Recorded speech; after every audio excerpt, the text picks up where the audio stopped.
Alright, I think it should be obvious that these games don't really get talked about that much, and whenever they do get talked about, one of them receives praise, while the other one gets the opposite.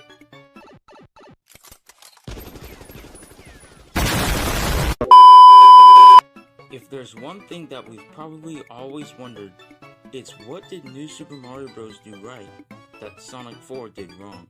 Both of these games were meant to be a return to form, but there's something about one of them that just caused it to screw up more than the other. So without further ado, we're going to see what New Super Mario Bros. Did right that Sonic 4 did wrong.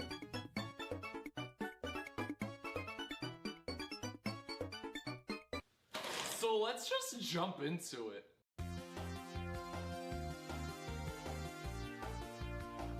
In New Super Mario Bros., there was a reason why you can use the wall jump and ground pound.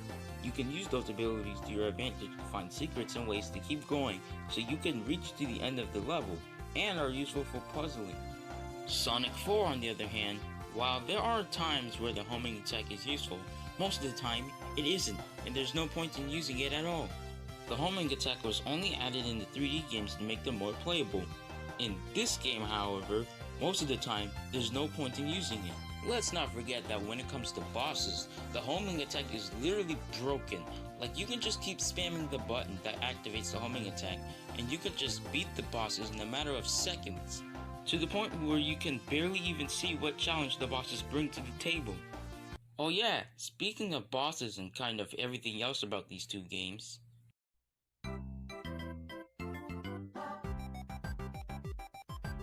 I think it should be obvious that both of these games don't really lean much towards the original side. For one of these games, it actually kind of makes sense, while the other doesn't. In New Super Mario Bros., when you start playing the game, World 1 is just your normal grass theme, you know, something that the old Mario games had. And then when you go to World 2, now it's just your normal desert theme, you know, something that Super Mario Bros. 2 had. Then when you go to World 3, 4, 5, 6, 7, 8, you get beach, forest, snow, mountain, sky, lava. While some of them were in the classic 2D games, most of them weren't, and each level in those worlds add a new style of gameplay to make the game play a little better. Sonic 4's levels, on the other hand, are nothing but unoriginal. For starters, Splash Hill Zone is just Green Hill Zone, Casino Street Zone is just Casino Night Zone, Lost Labyrinth Zone is just Labyrinth Zone. Even the name is unoriginal, since it's just Labyrinth Zone with the word Lost behind it. And Manicured Zone is just Metropolis Zone. You know, that zone with 3 freaking acts for some reason. I'm telling you guys, Sega knew that we weren't going to like these levels. I mean, why do you think they brought Labyrinth Zone back as Act 3 and Scrap Brain Zone? Anyway, yeah, the levels aren't original, and the only different thing about them are the gimmicks that they add, such as riding on minecarts, using candles as light, and roaming on boulders. And other than that, yeah, they're pretty unoriginal. Oh yeah, and the bosses. Let's compare the two games' bosses, shall we?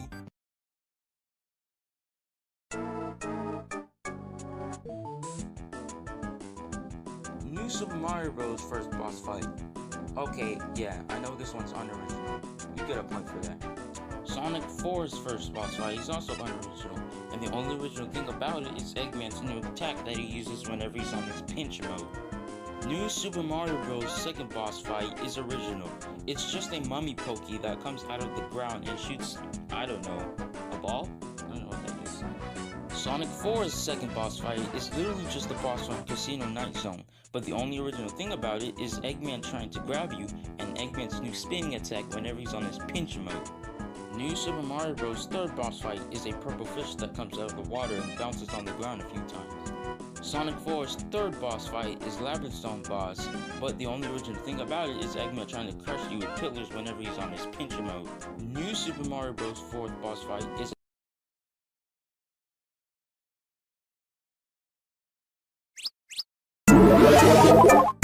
Sonic 4's fourth boss fight is just Metropolis Zone's boss, but the only original thing about it is when you do a Mach Speed fight on Eggman's pinch mode. The final boss for New Super Mario Bros. Is Bowser, but he's big and has Bowser Jr. fighting alongside him, and you got to jump on a button to defeat him. So really, the final boss is unoriginal. It's just Big Bowser, yada yada, it's overdone, Nintendo has an obsession with doing that. Sonic 4, on the other hand, is also pretty unoriginal.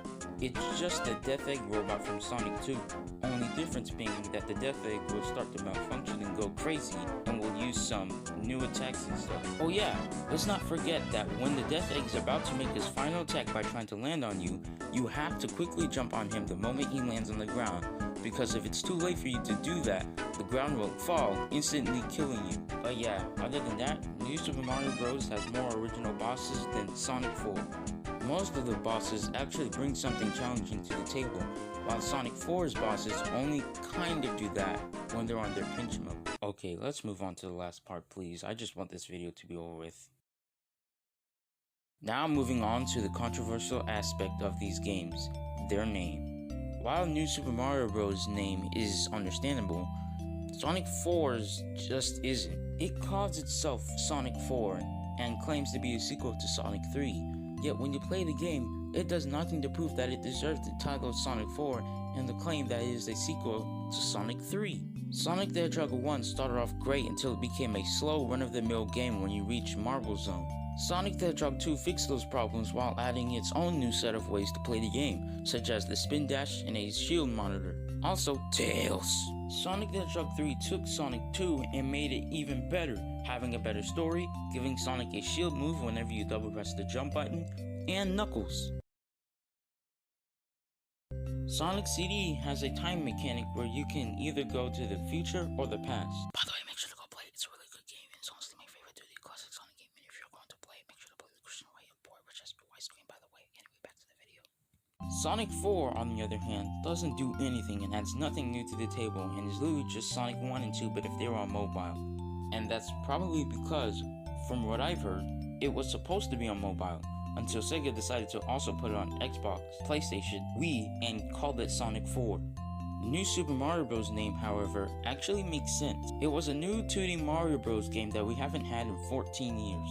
It wasn't trying to be a sequel, nor was it calling itself the 7th installment in the Mario Bros. Series. It was just a new 2D Mario Bros. Game that we haven't had since 1992. And since it was successful, Nintendo decided to give us sequels. Many people thought they were cash grabs, but to me, it was less like they were cash grabbing on the series and more like they were going back to their 2D roots with open arms. Again, 14 years. However, I do wish that they just took some time creating new ideas for the sequels instead of just making the same game over and over and over again. It's honestly a shame that even though New Super Mario Bros. Was meant to be a return to form, there were people that gave it a lot of backlash. I mean, yeah, sure, it's simple, but again, 14 years. It's been 14 years since Nintendo ever made a 2D Mario game, so it's understandable why it's simple. I mean, Nintendo has to start off small somewhere. It has been 14 years, and the game shouldn't be too challenging already. And I'm sorry, but to anyone that says this, New Super Mario Bros. Is forgettable because it lacks an identity. Instead of being inspired by Mario Bros. 3 and World, it quite literally steals elements from those games and makes something that looks and plays a bit different, but feels too much like the same thing. The only reason why you might say that is because you're not playing the game enough to see where it's coming from.